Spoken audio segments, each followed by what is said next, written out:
a drunken poltroon, as Hitler called him. And I think that he used the word drunk with great temerity and absolute veracity.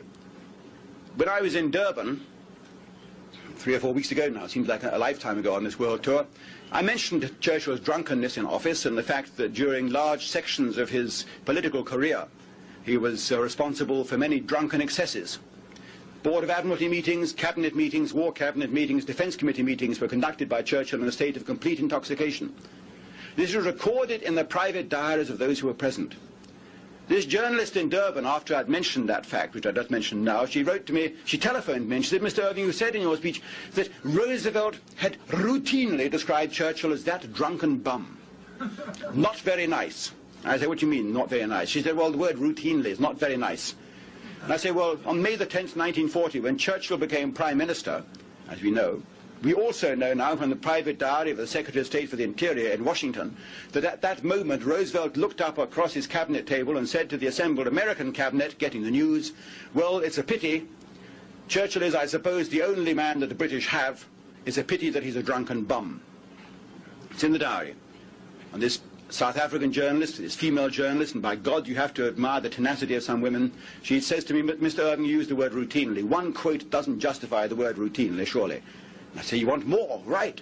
April the 20th, 1940, a couple of weeks earlier, Mackenzie King, the Canadian Prime Minister, visits Roosevelt in Warm Springs in Georgia. And he writes in his diary afterwards, that famous Mackenzie King diary, which you can go and see to your great enjoyment and entertainment now in the public archives in Ottawa. Mackenzie King writes, Roosevelt said, what a pity it is that the only other statesman that the British have of any kind of format and size at all is Winston Churchill. And he's a drunken bum. Right. So this Durban, South African liberal journalist says, Mr. Irving, all right, you've got two sources. Does this justify the use of the word routinely? That Roosevelt routinely called him a drunken bum. So I say, well, how about this? March the 12th, 1940. You see, I've got a head that's just full of dates, completely full of dates. I unscrew one ear and like that, all, dates tumble out all over the floor. My head is full of dates.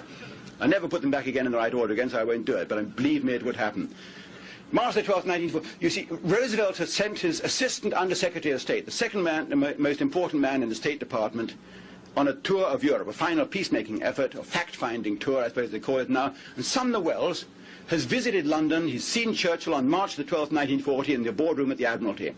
And he writes in his report to Roosevelt that when I arrived at 5 p.m. this evening, when I arrived, I found Churchill, the First Lord of the Admiralty that was then, blind drunk, sitting behind his desk with a 3/4 empty bottle of whiskey on the little table next to his desk, completely incoherent. If people died of typhus and starvation in Bergen-Belsen and Buchenwald, then possibly weren't we British and Americans partly responsible because we deliberately produced the chaos and the conditions behind the German lines that led to starvation and typhus epidemics, because we deliberately bombed the pharmaceutical factories, we bombed the bridges, the railroad lines, the autobahns, to prevent the transportation of food from one part of Germany to another.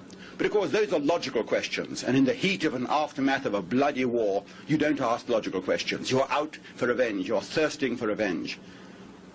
You see, Churchill, and this was one of the great tragedies of the Second World War, well, he was clinically an alcoholic. There are various clinical definitions for what an alcoholic is. The signs you look for, I mean, we all know what they are, but there are various other things, like a rudeness when you come for a meal and you find that no alcohol is served. This happened during the war, 1943, when Churchill arrived for a state banquet with the Sultan of Morocco, and of course there was no alcohol served at all there, and he was not only rude, he was outrageously rude. President Roosevelt was also present and had been warned, and he was better behaved. And if you read the private diaries of many of those who were present, this rudeness of Churchill on that occasion went down in the memories of many. General Patton, for example, he was present, and he records this in his private diary. The Sultan of Morocco was hideously offended by Churchill's behavior. But Churchill's cabinet members and the people who served with him in the Admiralty, in the Board of Admiralty, all referred to Churchill's drunkenness repeatedly at Admiralty and cabinet meetings, but none of them had the courage to print it in their memoirs. If you read the famous diaries of Lord Allenbrook, for example, General Allenbrook, the Chief of Imperial General Staff, he writes it in his diaries repeatedly about Churchill's drunkenness. Or again, July the 6th, 1944, the private diary of another sea dog, Admiral Cunningham, Admiral Sir Andrew B. Cunningham, who became our first Sea Lord the year before this. He attended, therefore, the cabinet meetings, the defence committee meetings. He, too, was horrified to find the condition Churchill was in as he conducted his war. Blind, drunk, again and again. I read out only one entry, July the 6th, 1944. There's no doubt the PM is in no state to discuss anything. Too tired and too much alcohol. He was in a terrible mood this evening, rude and sarcastic. Had a couple of blows with him about the Far East. The net result was that we sat from 10 p.m. till 1:45 a.m. listening to him talking mostly nonsense and got nowhere. And you may think that this is a bit much. The hour's getting late and you don't want to hear any more about Churchill's drunkenness, but the decisions he ordered on this particular day show what he was capable of when he was drunk. Here we have the actual documents he issued to the Chief of Staff that day, July the 6th, 1944, signed by him. He orders the dropping of poison gas bombs on German towns and cities. The opening of poison gas warfare, forbidden ever since World War I, with signed solemn conventions and treaties promising that we would never ever launch poison gas warfare without being attacked first in this manner. We'd signed the treaties, and yet here's Churchill say, do it. And on the 6th of July, Churchill orders the dropping of poison gas bombs. Not only poison gas, he also orders the release of 2 million anthrax bombs. Bombs laden with anthrax. Very little of this is known, of course, now, because he's our great hero. We tried one anthrax bomb on a Scottish island during the war to see its effects, and that island is uninhabitable today. It's prohibited territory. You're not allowed to set foot on it because it is still completely... Well, you're a farming community yourselves, a lot of you, and you know what anthrax does. If we had released 2 million anthrax bombs that were prepared and charged in England, if we'd released them on Germany at that time, the whole of Western Europe would still be completely uninhabitable today. Not just West Germany, of course, because it would spread, and not just for the duration of the war. In his drunken stupor, Churchill ordered even that. Heedless of the conventions, heedless of Geneva, he ordered this war crime. I want you to think very seriously over this question of poison gas, he says. And then arguing why it's reasonable to turn a blind eye on Geneva, he says, it is absurd to consider morality on this topic when everybody used it in the last war without a word of complaint from the moralists or the church. On the other hand, in the last war, the bombing of open cities was regarded as forbidden. Now everybody does it as a matter of course. It is simply a question of fashion changing, as she does between long and short skirts for women. You imagine what the enemy would have made if the boot had been on the other foot in 1945-46, if Mr. Churchill had been in the dock at Nuremberg and the Nazis on the judge's bench. What relish they would have had in reading out a document like this. I want a cold-blooded calculation made as to how it would pay us to use poison gas.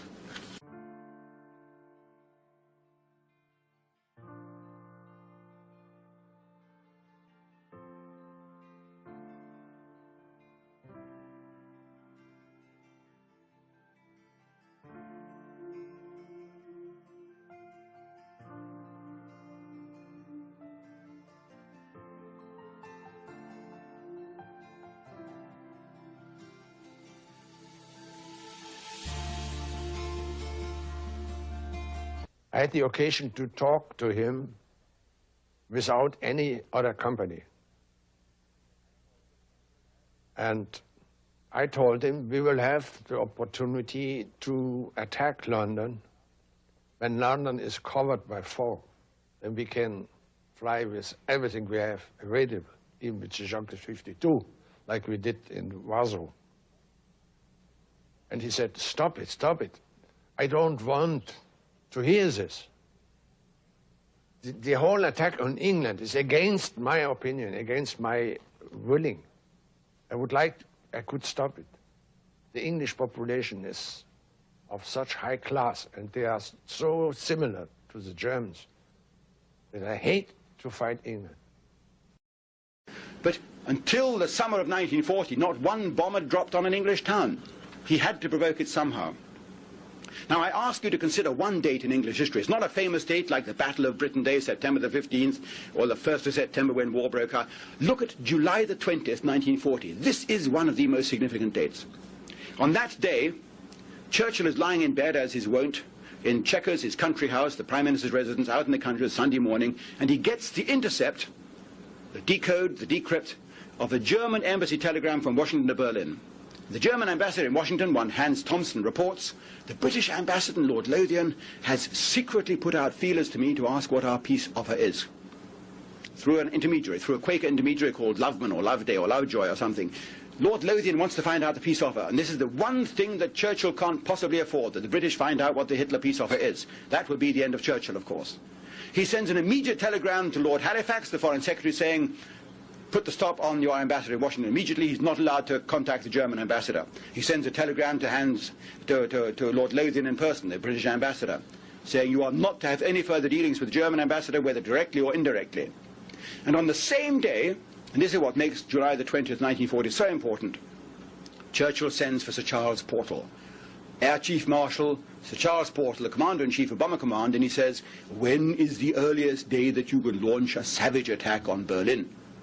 And Sir Charles Portal says, Prime Minister, we can't do it yet because the nights are too short.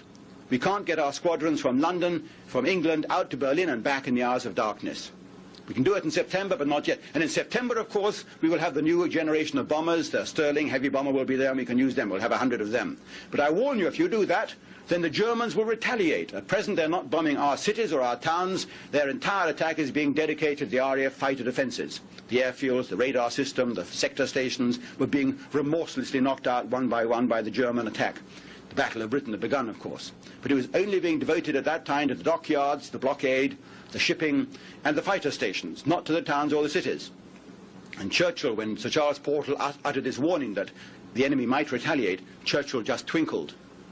Well, we know why, because he wanted the attack to begin, but he was reading the German signals which said that they had no intention of attacking London. So we can understand why 2 weeks later, when General Charles de Gaulle visits him, out at Chequers, again a Sunday, he finds him on August the 4th, 1940, Mr. Churchill standing in the middle of his lawn, shaking his little fist at the sky, his little pink fist, and saying, why won't you come? You read de Gaulle's memoirs and you will see this. De Gaulle doesn't understand what this little scene was all about, but we now know. Churchill was wondering why the Germans were not going to start bombing, why they were refusing to start. He couldn't understand it.